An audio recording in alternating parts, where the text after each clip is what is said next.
Okay, this is going to be called the Crux 2.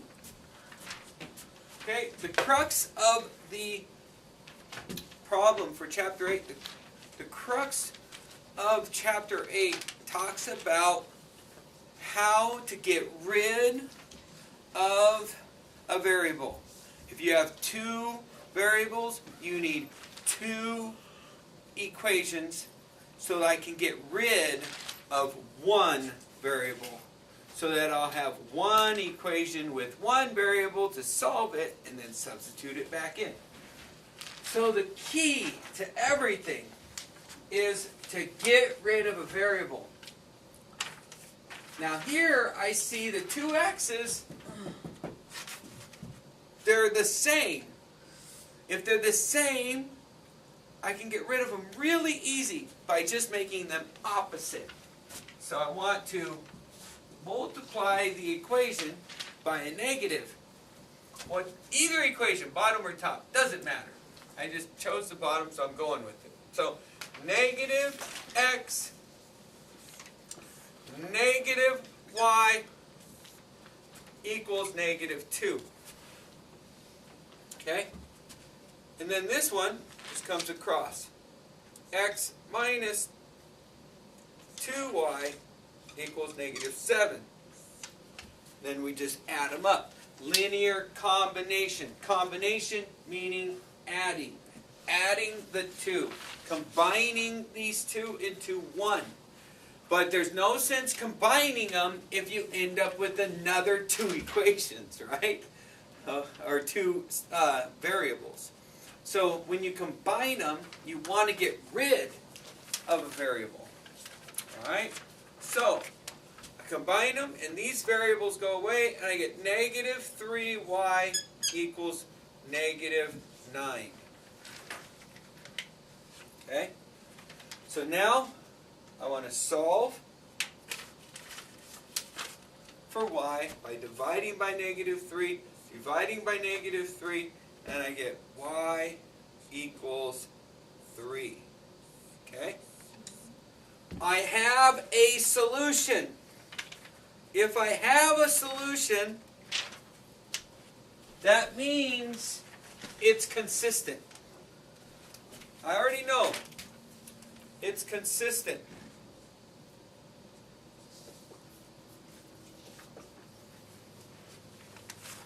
But where is it consistent?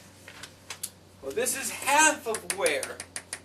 The other half comes from the x. Okay, so I need to find an x. And the easiest one, okay, is going to be this. Because they're both singular, right? It's an x plus a y. They're both positive.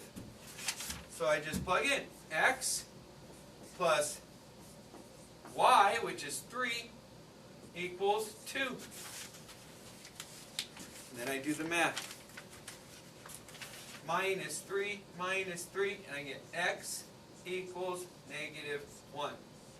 So, I have an intersection at the point negative 1, 3. Okay? And that's it. How can we change your signs? How come I change the signs? Yeah. How come I change? Oh, how come I change these signs? Yeah.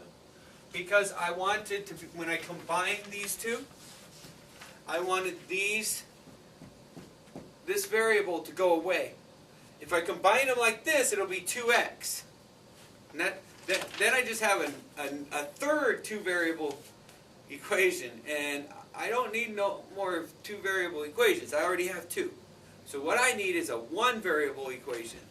And to do that, I combine these two variable ones, but I have to do it in such a way that I don't change the problem. I manipulate it to make it look different. So by multiplying everything by the same number and getting one of the variables to be the opposite of the other variable, tells me, or gets it to become So when I combine them, the variable goes away, and I'm left with one variable, one equation, one variable. Once I'm able to solve that, then I can plug in or substitute this y in for either one of these y's, and then solve that equation. And so what this tells me is exactly where these two equations cross. They cross at -1, 3. Okay?